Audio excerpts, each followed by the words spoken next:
All right, good afternoon and welcome to today's class. Yesterday we began a topic that we titled Cartesian plane. We defined Cartesian plane. We talked about the component and coordinates of Cartesian plane. Okay, now we're going to use that same component, which are the x and y axis, to really explain today's topic that we titled Quadrants. Is that okay? Now, quadrants are four sections into which Cartesian plane is divided by the x and y axis. That means that Cartesian plane, or rather, what's it called? That component of Cartesian plane, which we call x and y axis, actually have four parts.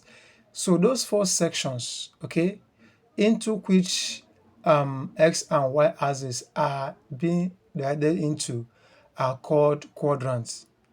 Meaning what? It means that when two axes intersect at the point of origin, they form four regions, and each of these regions is called a quadrant.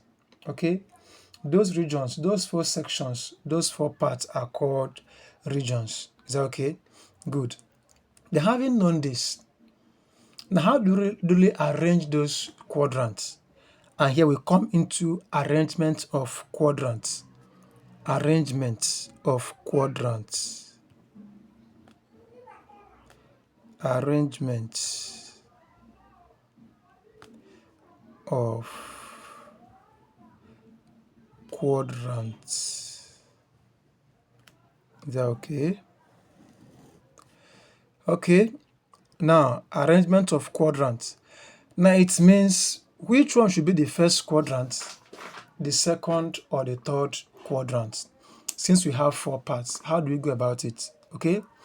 Now, first of all, we should understand that the arrangement of quadrants goes in anti-clockwise order. It is being arranged in anti-clockwise direction, which is, when your clock is ticking, it starts from the right to the left, okay? That is clockwise direction. But when it goes in the other way around, it becomes anti-clockwise. That means when it moves from right to left, which is, let's say, it starts from 12, it goes to 11, then 10, 9, 8, down, back to 12. That means that's what we call anti-clockwise direction. Okay. Now, to name or rather to arrange quadrants, we go in anti-clockwise direction, which is we go against how our normal clock moves in the house. Is that okay? Good. Now, this is the example what I'm trying to show us here. The example here. Arrangement of quadrants. This is first quadrant. This is second quadrant. This is third, and this is fourth quadrant, which is it goes in anti-clockwise direction. Is that okay? Good. Now, the next thing now to note is this. We are going to actually note. The point is this. What's it called? The signs that we use to know where a particular coordinate, we actually fallen. I repeat.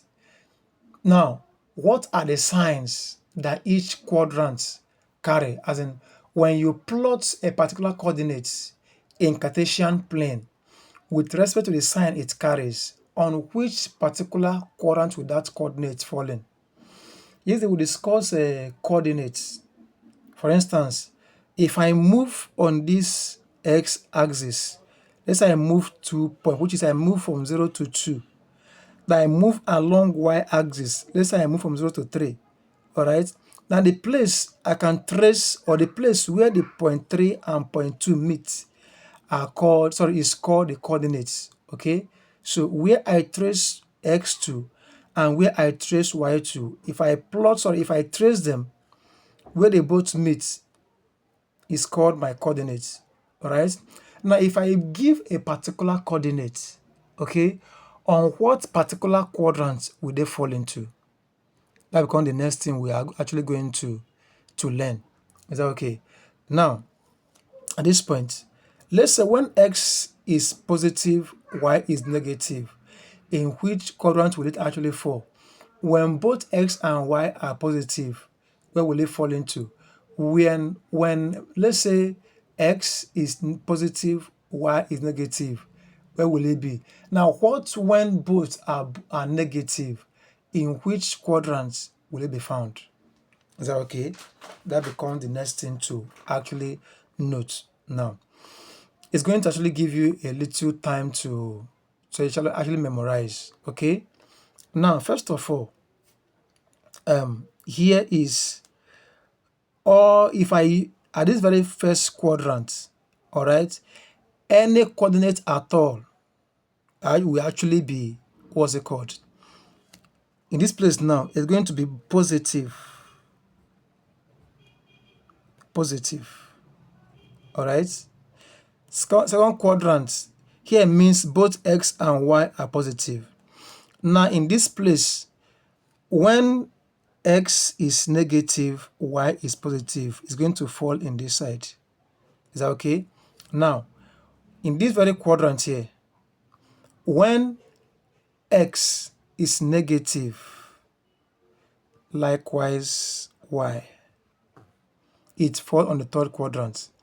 Now the fourth one is when x is positive and y is negative, it falls on the fourth quadrant. Is that okay? Now we're going to actually plot, we're going to have a rough sketch to really prove what we just said now. Let's say I have the following coordinates. Let's say I have coordinates. Let's say I have coordinate 3, 4. Another coordinates -2, 5. Another coordinates, let's say I have -3, -1. Then another one, let's say I have 4, -2. Where will each of these coordinates be found? In which quadrant would they be found? Now let's watch. Let me just, this is 0, which is point of origin. Let's say I have 1 here. Let's say I have 2. Let's say I have 3. Now this is also positive y-axis. 1, 2, 3. Here becomes my -1, my -2, okay, my -3. Okay, I just observed something here now. All right, my coordinate has up to 4. Okay, so once we actually get there, we'll see how to go on that, but let this diagram still remain clean and plain. Is that okay? Good. Let's continue. Now, let me also label the negative side of y. I'm going to have -1 here, -2, and -3. Is that okay? The first one says when x is positive, y is positive. That means x is 3, y is 4. Now x is 3, y is 4. Let me assume that there's 4 here. Okay? So y is 4 along positive part of y. So I'm going to trace it this way, which is 3, 4. It's fall in the first quadrant. That means when the both what's it called? When the both x and y are positive, it falls on the first quadrant. Okay. The next one, when x is -2, wow, there's 5 here. Okay, I'm going to see how to go about it. Now, when x is actually 2 here, sorry, -2, and we have, what's it called? We have x, sorry, we have y to be 5. Okay, this is along x, we have -2, along y, -5. That means actually it's going to fall on this side. If I trace these two up, my value of y will come this way. It will still fall on this second quadrant.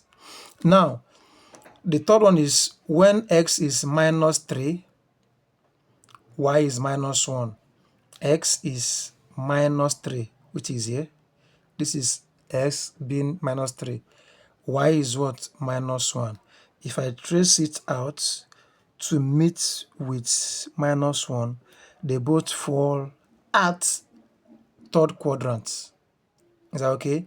Now, when x is 4, y is minus 2, x is plus 4, y is minus, that means I'm going to have 4 somewhere here, okay, for the x. Then y is minus 2. This is minus 2 along y-axis. I trace it to this place, going to where 4 is. It falls on the fourth quadrant. Is that okay? So note that there must be a place a particular coordinate must fall. There's a particular quadrant it belongs to. Okay? So that is just that on this issue of signs. So in summary, okay, in summary, let's have it this way. In summary, let me say I have quadrants. Let me put it this way: quadrants. Then I have what's it called? X. I have y. Then put as a table. Now in the first quadrant, okay, x is positive, y is positive. In the second quadrant, okay, what do we have there? We have that x is negative and y is positive. All right. Now in the third quadrant, we have both to be negative. Now in the fourth quadrant, all right, we have that x is positive and y is negative. So this is where we're going to focus your mind on. Have this in your mind, because when it is there, it becomes so easy to make use of. All right. So that's the end of today's lesson. Kindly play and replay until it sticks into your mind. Bye and have a good day.